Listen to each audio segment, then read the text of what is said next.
Yeah, Hacksaw is pretty old school, and this whole podcast thing, because I really, I'm pretty tech savvy, but I wasn't really into the podcast world, and it has really just blown up.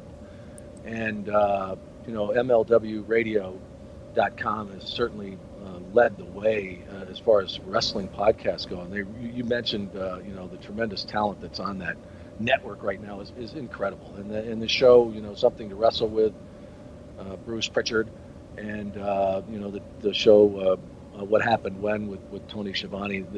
Those shows have really taken that network into the stratosphere. So when Court Bauer, who runs the network, contacted me, and it was just one of those things. He sent me actually on Twitter a message about if you're ever interested in doing something like this, we thought you might you would do really well in this. A lot of folks ask about you all the time, and I just thought, why would anybody want to hear the stories I have to tell?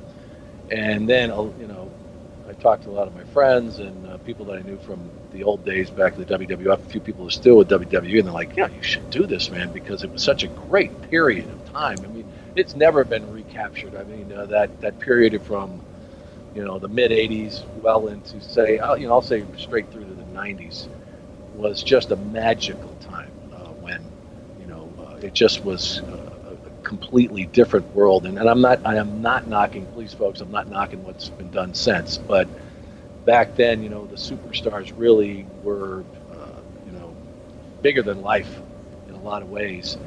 And there really was this, there was a lot of like old school in there where guys really, came up with their own storylines. They, had their own characters. They were allowed to develop those characters, and it was just a great period. So I didn't want to do a podcast where somebody would come on and just interview me basically and, pick my brain. I wanted to do something that was really going to be more interactive.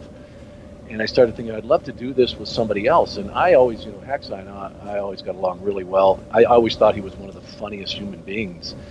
He could have been a comedian, which he is. He does stand-up. And I just figured, I'll just give him a call and just see what he says. And it took a little bit for him to really get on board. But, now he is, and it's a work in progress. It's a new world to me, and I'm enjoying it.